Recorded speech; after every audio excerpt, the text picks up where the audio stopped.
o Diyos sa hapong ito na kung saan muli kami ay nakakaranas ng iyong banal na presensya, ng iyong pagsama sa bawat isa sa amin.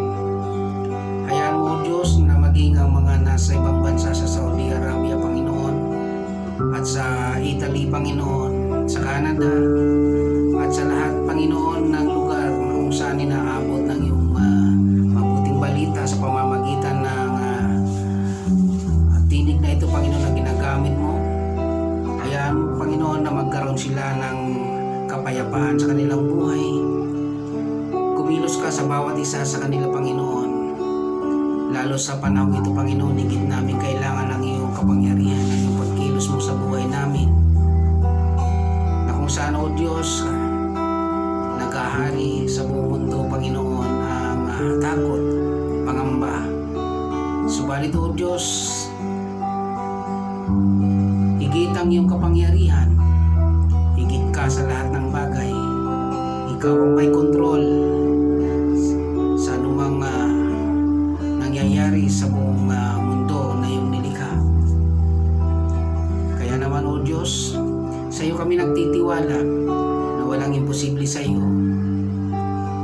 Kaya mong gawing mapayapa ang aming mga puso, ang aming isip, at bigyan kami ng kalakasan sa aming mga katawan, at ilayo kami sa anumang karamdaman. Maraming salamat, O Diyos, sa pag-iingat mo sa iyong banal na proteksyon sa amin. Pagpalain mo ang bawat isa, at patuloy, Panginoon, na inaangkin namin ang iyong pagkilos sa aming buhay.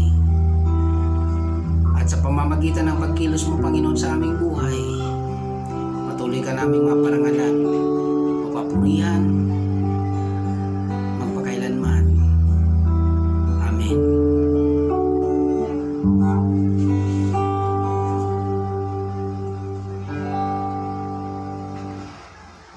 Ayan, magandang hapon po mga kapatid, at sa hapon pong ito tayo po ay mag-aral ng mabuting balita na hinango po sa aklat ni Matthew sa verse 27, 41.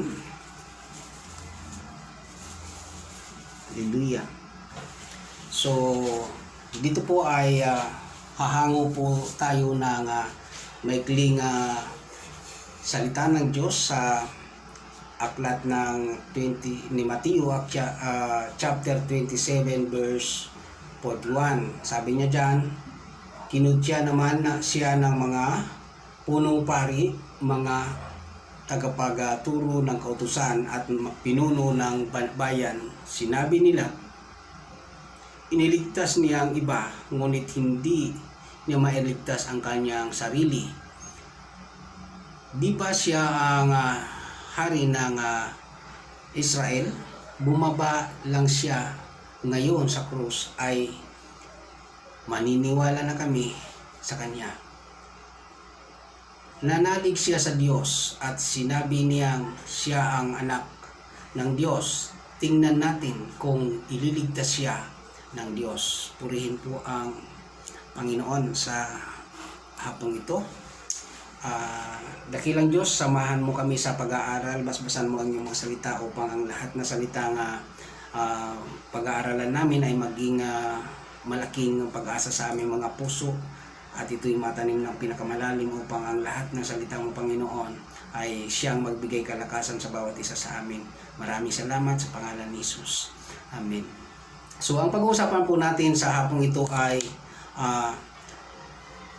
sabi na pag-uusapan po natin, pinamagatan ko po ito na how happy are those who have no doubts about me. So makikita po natin dyan na ang pinag-uusapan po dyan ay para bagang kawalan ng pagtitiwala o pag-aalinlangan sa ating Panginoon, no? Na kung saan po ay sa verse 40 ng 27, sinabi niya doon ay sinabi, di ba't ikaw ang gigiba ng templo at muling magtatayo nito sa loob ng 3 araw? Iligtas mo ngayon ang iyong sarili kung ikaw nga ang anak ng Diyos. Bumaba ka sa cross. Kung papansinin niyo po, may mga doubt may namumuong alinlangan sa kanilang puso kung siya nga ba, no? Subalit sa atin po purihin ang Panginoon sa hapong ito sapagkat tayo po ay naniniwala na walang ibang Panginoon at walang ibang Diyos. Amen po ba? Kundi ang Diyos na lumikha ng lahat ng bagay at ang Panginoon na ipinako sa krus at nagligtas o nagbigay sa atin ng kaligtasan base sa kanyang ginawa sa krus. So purihin ang Diyos sa mga salitang ito at patuloy po tayo. Ang pag-uusapan po natin dito ay yung kapanahunan natin sa ngayon na kung saan po ay binubuo ng katagaan na mahal na araw, no? Kung papansinin po natin sa ating buhay ay dapat po nating isipin na kung saan po ay ang lahat ng bagay, araw, buwan o gabi sa ating buhay ay dapat nating ipagpasalamat sa Diyos sapagkat siya ang lumikha ng lahat ng iyan. Amen po ba? So dito po makikita natin na kung saan ay ang mga tao sa panahong iyon ay may malaking doubt, may malaking question mark sa kanilang sarili na kailangan nila ng proof, kailangan nila ng patunay upang sila ay manampalataya sa Diyos. Amen po ba? Kaya nga dito po ay nais po ng Panginoon na maputol, mabreak ang pag-aalinlangan na iyon, yung doubt ay mawala sa bawat isa sa atin sapagkat ito po yung pagkakataon ng bawat isa na maunawaan na kung hindi naganap ang pagkapako ng Panginoon at pagkamatay sa krus ay lahat po tayo ang dapat magbata ng kaparusahang kinuha o tinanggap ng Panginoon sa krus. Amen po ba? So mapalad po ang bawat isa sa atin sapagkat dahil nga sa ating Panginoong Jesucristo sa kabutihan sa pag-ibig ng Diyos sa sanlibutan ipinagkaloob niya ang kanyang bugtong na anak upang sino man ang sumampalataya ay hindi mapahama kundi magkaroon ng buhay na walang hanggan. So ito po yung napakagandang isipin ng bawat isa sa atin upang mawala po ang doubt sa ating pong kaisipan. So dito po uumpisahan natin ang akda po ng Matthew kung ano po ang layunin, bakit na isulat ang Matthew, ang book ng Matthew upang ipakilala po ang ating Panginoon bilang tagapagligtas. Amen po ba? Bilang anak ng Diyos, bilang ilaw. Amen po ba? So ito po yung kailangan nating makita sapagkat nais po ng bawat isa na kung saan ay nandoon sa panahon na kung saan ay ipinako ang Panginoon ay nagkaroon sila ng mga matinding doubt, matinding pagkatanungan sa kanilang sarili na sinasabi na nga nila doon na kung, sabi niya dyan, kung, malaking doubt po yung salitang kung, na kung saan sabi niya doon ay kung ikaw ang anak ng Diyos, iligtas mo ang iyong sarili. Amen po ba? Kaya nga kung papansinin po natin yung salitang ang ating pong pinag-aaralan sa ngayong hapon ay malaki po ang impact nito para sa atin sapagkat kung ikaw man itong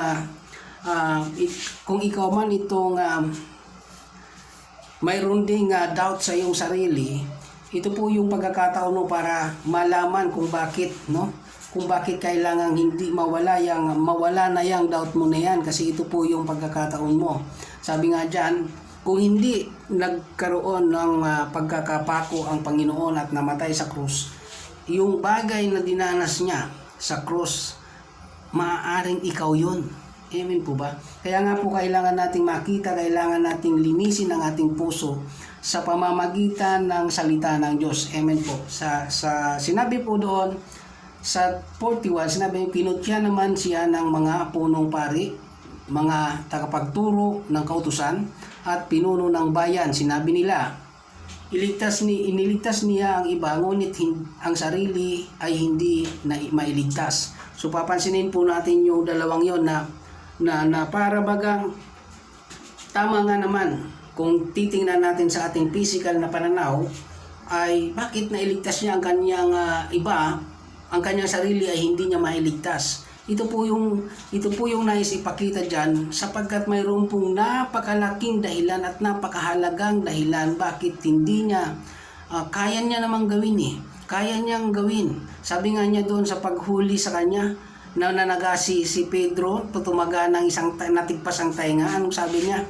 Kung ako hihingi ng tulong, kayang-kaya niyang padalhan ng Diyos ng 12 batalyon. Amen po ba? Para iligtas siya. Ngunit, hindi niya ginawa sapagkat mayroon siyang napakalaking dahilan at napakahalagang dahilan. Ano yun? Ikaw at ako. Sila at kayo. Amen po ba? Na kung saan, kung hindi ito mangyayari, napakahirap isipin na kung saan, kung hindi ito ginawa ng Panginoon, kaya mo kaya na ipako sa krus at mamatay sa krus. Yun po yung bagay na kung saan ay inalis o tinubos tayo ng Panginoon doon sa kasalanan upang hindi na natin danasin ang mga yon. Kaya nga, ikaw na nakikinig ngayon at ako na nagsasalita ngayon, dapat tayo magkaisa sa pasasalamat, sa panalangin at sa pagpupuri sapagkat ikaw at ako ay nagkaroon ng biyaya na kung saan ay kaligtasan mula sa Diyos. Amen po ba? So sabi ng 42, sabi niya, iniligtas niya ang kanyang sarili, ngunit iniligtas nila ang iba, ngunit ang sarili ay hindi maligtas. So papansinin niyo po yun. Hindi ginawa ng Panginoon yung bagay na yun para ikaw at ako ay matubos. Amen po ba? So sabi ba dyan, di ba siya ang hari ng Israel? Amen po ba? Malaking doubt, may malaki po silang mga katanungan sa kanilang sarili na kung ganun nga, kaya nga mapapansin niyo po ang ating pamagat ay how happy are those who have no doubt about me. So makikita po natin yung sinabi doon na kung saan umapalad ang taong hindi nag-aalinlangan sa akin. Amen po ba? So kung titingnan po natin sa ating sarili, ikaw ba ay wala ng pag-aalinlangan? Kaya mo na bang sabihin sa iyong sarili na siya na ang aking Panginoon? At kaya mo na bang tayuan? Bilang Panginoon mo siya, dapat mo na siyang sinusunod. Amen po ba? Dahil sinabi ng Panginoon, kung talagang iniibig ninyo ako, susundin ninyo ang aking mga pinag-uutos. Then ano ang pinag-uutos ng Panginoon? Sabi niya doon sa Matthew chapter 28 verse 19 to 20, sabi niya doon, kaya humayo kayo, gawin ninyong alagad ko ang lahat ng bansa, bautismuhan ninyo sila sa ngalan ng Ama, ng Anak, ng Espiritu Santo, at turuan ninyo silang sumunod sa lahat ng ipinag-uutos ko sa inyo. Papansinin niyo po, mayroon siyang napaka-specific na sinabi doon, turuan mo silang sumunod sa lahat ng ipinag-uutos ko sa inyo. So mapapansin niyo po na mayroon tayong tungkulin na dapat gampanan at huwag tayong mag-doubt kasi nga ito po yung sinasabi ng Panginoon na kung saan hindi lahat na tumatawag sa akin, Panginoon, Panginoon, ay makakapasok sa kaharian ng langit, kundi yaon lang sumusunod sa kalooban ng aking Amang nasa langit. So, maliwanag po yung bawat salita na kung saan ay ipinagkaloob ng Panginoon sa atin. Ipinagkatiwala po sa atin. So, ang gagawin na lamang po natin ay sundin ang kanyang kalooban. Kung papansinin po natin, kung kapatuloy po tayo, sabi niya nga dyan, sa karugtong noong 42, sabi niya doon, bumaba lang siya ngayon sa krus ay maniniwala na kami sa kanya. So take note, kailangan nilang makita, kailangan nila ng patunay para lang sila maniwala. So sana po hindi po tayo ganun, na kailangan pa natin ng patunay para maniwala tayo na siya ang anak ng Diyos, siya ang ating Panginoon. So kung gusto nyo po ng patunay, ang ginawa ng Panginoon sa krus, na dapat sana ikaw o tayo ang magdusa sa ganong kalalagayan, inako niya na. Amen po ba? Bakit ayaw niyang ikaw ang maghirap, ikaw ay magdusa? Amen? Ganong kakamahal ng Diyos. Amen po? Kaya nga sabi niya dyan, sila ay naghahanap pa ng patunay. Bumaba lang siya ngayon. Hallelujah. Sa cross, maniniwala na kami sa Kanya. Hallelujah. Alam niyo po ang mga taong ito, yung mga taong pinagkatiwalaan ng Diyos, ng Kanyang salita. Mga punong pari at tagapagturo ng kautusan. Saan nanggaling yung kautusan? Sa panahon ni Moses, ibinigay ng Diyos yan. Amen po ba? At sa panahon din ni Moses, itinatag ang mga kaparian, At nagkaroon din ng mga pamumuno sa panahong yon. Kaya nga po mapapansin po natin na ang lahat ng yan nagmula sa Diyos, subalit sila mismo nang tumanggap ay hindi naniniwala sa Diyos. Bakit po? Ayan o, hindi nila pinaniwalaan ang Panginoon. Ito po yung napaka linaw na kung saan po makikita po natin. Sinabi niya dan, di ba't ikaw ang gigiba ng templo at muli magtatayo sa loob lang ng 3 araw? Hallelujah. Hindi po nila naiintindihan, hindi po nila naunawaan. Kaya mapalad po tayo, mapalad po kayo, sapagkat niloob ng Diyos na ngayon ay malinawan sa inyo yung mga bagay na ito. Yung sinasabi po dyan, yung katawan ng ating Panginoon na kung saan sabi niya doon, pag giniba ninyo ang katawang ito sa loob ng 3 araw sa aking pagkabuhay, sabi niya dyan, mabubuhay siya na sa loob ng 3 araw. Amen po ba? Hindi po nila naintindihan yan. Kaya nga sabi nga po noon, kung papansinin po kasi natin, kaya ako nasasabi na hindi nila naintindihan yan. Sabi niya doon, iligtas mo ngayon ang iyong sarili. So papansinin niyo po yung doon, may doubt talaga sila. Pero kung tutuusin, kayang gawin ng Panginoon. Ngunit hindi nga niya ginawa sa matinding dahilan. Ano yung dahilan na yon? Ikaw at ako. Ikaw at ako. So kaya nga po kailangan nating linawan ang ating pag-iisip, buksan ang ating puso, sapagkat ito po ang sinasabi doon. Sabi pa dyan, sa 43, sabi niya dyan, nananalig siya sa Diyos at sinasabi niyang siya ang anak ng Diyos. Totoo, siya ang anak ng Diyos. At dahil sa pananalig niya sa Diyos, walang inutos ang Diyos, walang nasulat sa Biblia na hindi isinabuhay ng ating Panginoon.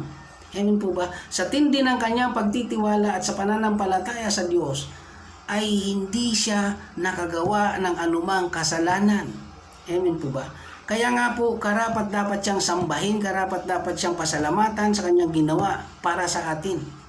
So papansinin niyo po, ang karugtong pa doon, tingnan natin kung ililigtas siya ng Diyos. Tingnan niyo po yung mga doubt doon.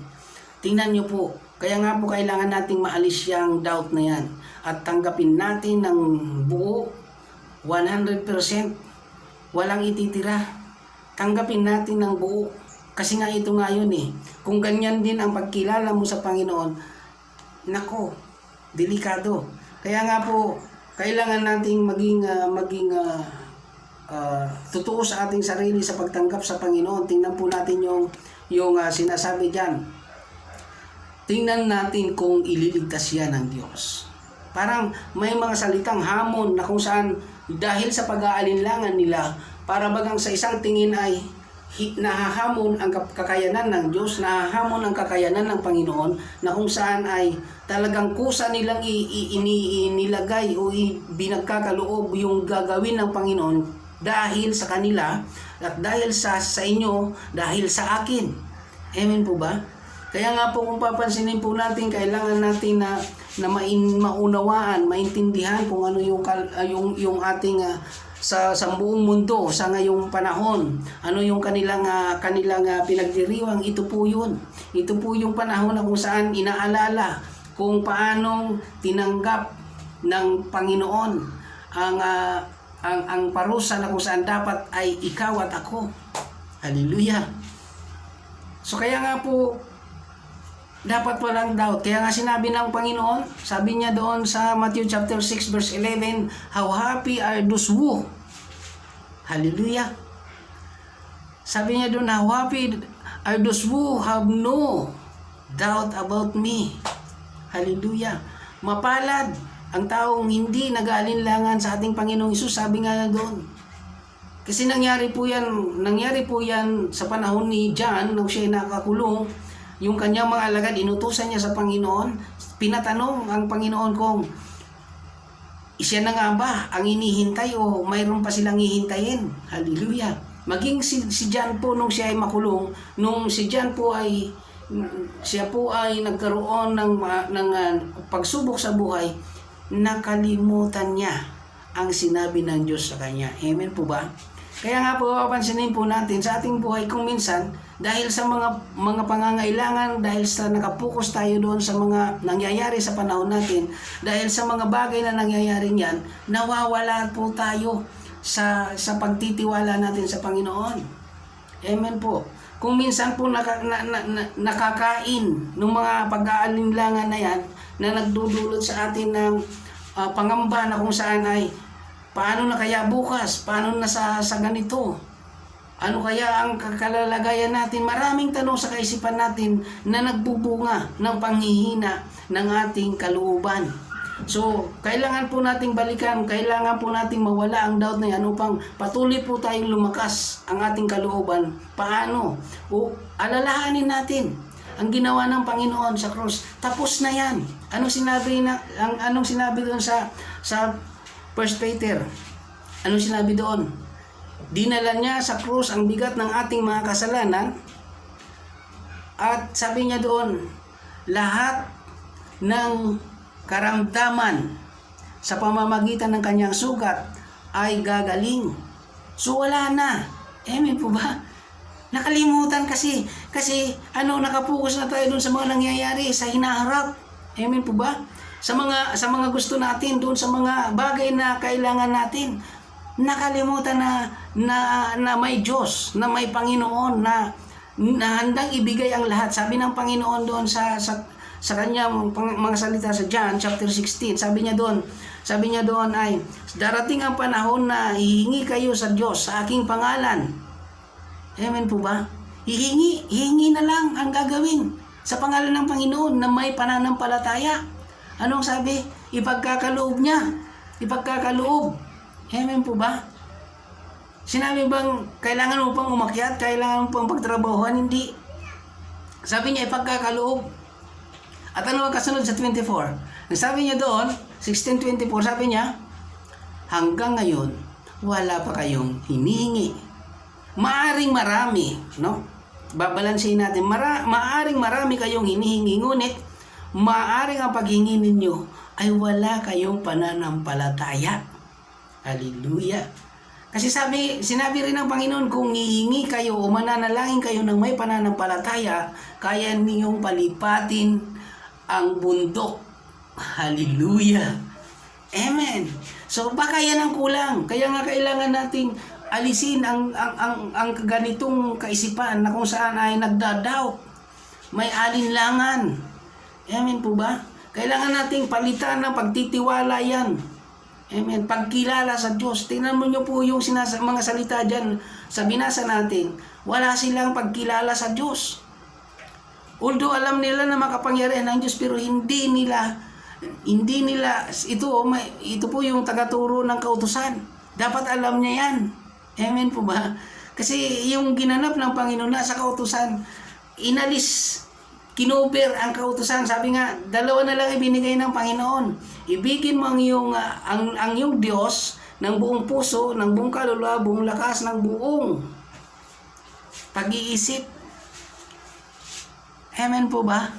Pero sabi ng Panginoon, may alalahanin natin, may binanggit din po ang Panginoon. Kung ang tao na yung nakikita mo ay hindi mo maibig o mabigyan ng pagmamahal, paano mong mamahalin ang Diyos na hindi mo nakikita? Amen po ba? Kaya nga, sabi nga, mayroong kasunod. Sa pangalawa, ito yung sinabi. Sinabi niya doon, ibigin mo ang iyong kapwa gaya ng pag-ibig mo sa iyong sarili. So kung papansin ninyo, ikaw na po yung sumagot. Mayroon ka na bang hindi nagustuhan sa sarili mo? Amen po ba? Mayroon ka na bang sinaktan sa sarili mo kasi hindi mo siya gusto? Mayroon na ba? Amen? Kaya nga po sa mga nakaraang pagtuturo ko, sabi ko nga doon ay mayroon na bang tao na nagalit sa kanyang sarili dahil hindi maganda ang kanyang ginagawa? Wala. Kaya nga minsan sabi ko nga noon sa pagtuturo ko, ang lagi nating nakikita yung mali ng iba, pero yung mali ng yung ating ginagawang mali, hindi natin makita. Praise the Lord. Hallelujah. Yun po yung mabigat na katotohanan. Ngayon, sabi nga dyan, alisin natin ang doubt sa Panginoon. Kasi sabi nga dyan, how happy are those who have no doubt about me. Kasi nga, kapag wala tayong alinlangan sa Panginoon, malaya ang ating panalangin, malaya ang ating pagpupuri, malaya ang salita sa atin, at malaya ang lahat ng bagay papunta sa atin. Bakit? Yun o, sinabi ng Panginoon sa John chapter 16, no? Sa John chapter 16, verse 23, nagkaroon po ng, sinabi ang Panginoon dyan na kung saan ay, sabi niya, basahin po natin. John chapter 16, verse 23. Sabi niya, sa araw na iyon, hindi na kayo kailangan magtanong sa akin. Yan po yun. Kasi kapag ikaw ay walang doubt, wala kang pag-aalinlangan sa Kanya, yung sinabi niya, gagawin mo. Amen po ba? Ano yung sinabi niya doon? Pakatandaan ninyo, anumang hingin ninyo sa aking Ama, sa aking pangalan, take note, walang doubt dapat. Sa aking pangalan, sabi niya, ibibigay niya sa inyo. O, yun po yung nawala eh. Bakit? Napokus na po tayo doon sa, parang doon na tayo nagtitiwala lang sa ating sarili na kaya ko, maghanap buhay ako, ganito, ganyan, kaya ko. So, nawala na tayo sa pagtitiwala sa Panginoon, nagkaroon na tayo ng doubt. Bakit? Ito dapat ang matandaan natin. Amen po ba? Sabi niya na happy. How happy are those who have no doubt about me. Kasi ito yun. Kapag ikaw ay walang pag-alinlangan sa Panginoon, sabi niya, sa araw na iyon, hindi na kailangan magtanong pa kayo sa akin. Amen? Ano na lang ang gagawin nyo? Pagkatandaan ninyo, anumang hingin ninyo sa Ama, sa aking pangalan, ibibigay niya sa inyo. Yun. Yun ang wala. Amen? Kaya nga, magtataka po kayo sa buhay na kung saan ay para bagang hindi ninyo natatanggap o parang wala ang Panginoon sa inyo. Ito po yun. Baka naman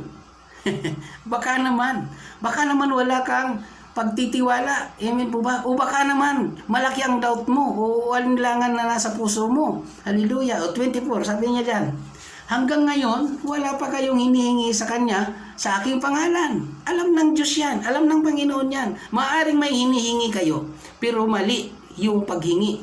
Ibig sabihin, mali. Una, nag-aalinlangan ka, matatanggap mo kaya. Pangalawa, baka naman mali, may ginamit kang ibang pangalan. No? Sa pangalan lang ng Panginoon dapat. Hallelujah. Yun po yung dapat. So ano yung sinabi niya doon? Sinabi niya doon, hanggang ngayon wala pa kayong hinihingi sa aking pangalan. So malinaw po yun. Kaya nga po kailangan nating maitama, maalis ang doubt. Sabi niya dyan, humingi kayo at kayo'y tatanggap upang malubos ang inyong kagalakan. Hallelujah. So kaya nga kailangan nating maalis yung doubt sa ating sarili. Sabi ng Matthew chapter 11 verse 6, how happy are those who have no doubt about me. Hallelujah. So kailangan po nating makita yan. Kailangan po nating hawakan yung salita ng Panginoon. Kaya nga kailangan nating tingnan ang ating mismong sarili. No? Kung nagagawa nating tingnan ang iba, tingnan natin ang ating sarili. Na baka naman, amen. Baka naman may mga doubt ka pa diyan o mayroon kang pag-aalinlangan o baka naman hindi ka pa humihingi o humihingi ka man, mali. Amen po. So kaya nga po kailangan nating makita sa ating sarili mismo, hindi sa iba. Amen po ba? Kailangan nating tingnan ang ating sarili. Hallelujah. So sa hapon pong ito po yung mabuting balita na naisipagkaloob ng Diyos sa atin at loobin ng Panginoon na nabuksan ang iyong puso at ang iyong kaisipan upang makita at mawala ang alinlangan na yan sa iyong buhay. So, tayo po muli ay dudulog sa Panginoon at loobin ng Panginoon na mawala yung doubt. At sabi nga dyan, magkaroon tayo ng tamang pagkilala sa Diyos at sa Panginoon. Kung papansinin niyo po ang ating binasa sa ating text 2 na kung saan sinabi niya doon sa 27 verse 41 hanggang 43, sinabi niya doon na kung ikaw ang anak ng Diyos, hindi po nila kinikilala. No? Kailangan nilang may patunay para kilalanin nila. No? Kaya sa atin po, hindi na ganoon. Dapat, kailangan nating magtiwala, kilalanin siya bilang Panginoon at tagapagligtas natin. No? At sabi niya dyan, no, tandaan po natin ang sinabi ng chapter 16, verse 23 hanggang 24 ng John. Na kung saan sabi niya sa araw na yun, hindi na kailangan magtanong pa kayo sa akin. Pagkatandaan ninyo, tandaan natin. Amen po ba? Anumang hingin ninyo, sama sa aking pangalan. So malinaw pong sinasabi diyan sa pangalan ng Panginoon. Hallelujah. Ibibigay niya sa inyo. Hallelujah. Kaya nga po kailangan nating i-apply sa ating sarili na sa pangalan lang ng Panginoon. Huwag tayo mag-doubt. Hallelujah. Tanggapin natin sa ating puso at isip na siya ang anak ng Diyos. Siya lang. Amen. At sabi niya dyan, ang Diyos na magbibigay, ito po yung sinasabi niya, hanggang ngayon wala pa kayong hinihingi sa Kanya, sa aking pangalan, humingi kayo at kayo'y tatanggap upang malubos ang inyong kagalakan. Hallelujah. So, wala po dapat tayong doubt. Amen. So, kailangan po nating alisin ang doubt. Paano natin aalisin? Magbasa tayo ng salita ng Diyos. Pag-aralan natin ang salita ng Diyos. At pag napag-aralan na natin, i-apply natin sa ating sarili. Hallelujah. Apply natin sa ating sarili. Hindi hadlang ang pandemic. Hindi hadlang ang pandemic ang mga yan, ang mga kahirapan na yan, para pagpalain ka ng Diyos. Huwag ka lang mag-alinlangan sa ating Panginoon. Sabi niya dyan sa 11:6 ng Matthew, how happy are those who have no, hallelujah, doubt about me. Praise the Lord. So kaya nga po kailangan nating gampanan. Kailangan nating i-apply. No? Malinaw po ang sinasabi ng ating salita ng Diyos na binasa. Amen po ba? So sa hapon po ito, muli po ay ini-invite ko kayong tayo po ay manalangin. Tayo po ay magpuri sa Panginoon. Ano? Kung alam niyo po ang awiting ito, sumabay po kayo.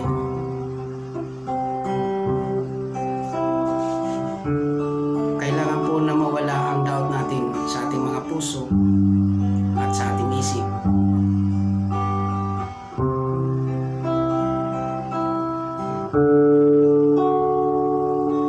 Mula nang makilala ka,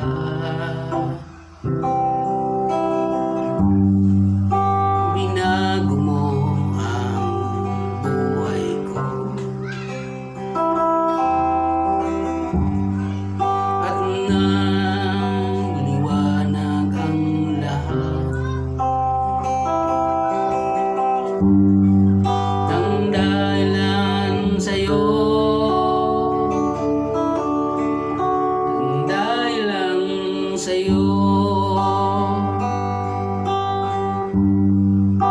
ako ngayon nagagalak sa labis na pag-ibig mo.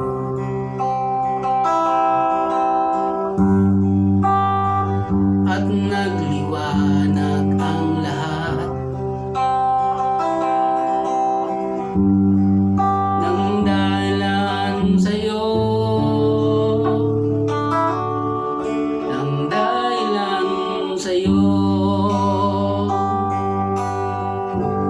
ang puso ko'y nagagalat sa iyo, Panginoon.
sa hapong ito na kung saan muli kami ay iyong sinamahan sa pag-aaral ng iyong mga salita. Hayaan mo, Diyos, na ang mga salita mo na binitawan sa lugar na ito ngayong hapon, Panginoon, ay maging pagpapala sa bawat isa, lalo na sa mga malalayong lugar, Panginoon, sa ibang bansa, Panginoon, ay pagpalain mo sila na ang iyong mga salita maging malinaw sa kanila, na mawala ang alinlangan sa kanilang puso. Ikaw ang kanilang maging Diyos at Panginoon sa kanilang buhay.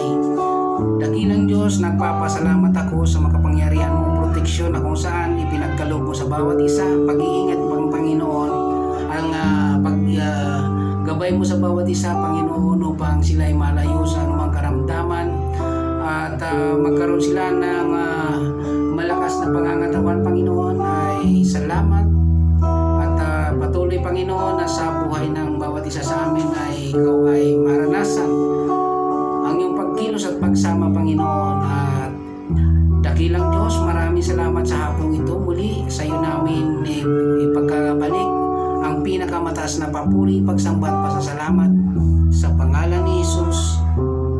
Amen. Hallelujah. Praise the Lord. Hallelujah.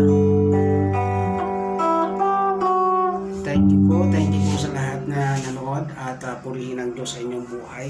Patuloy po na tayo ay gabayan at anuman po yung mga pinagdadaanan natin, ipagkatiwala natin yan sa Diyos. Hallelujah.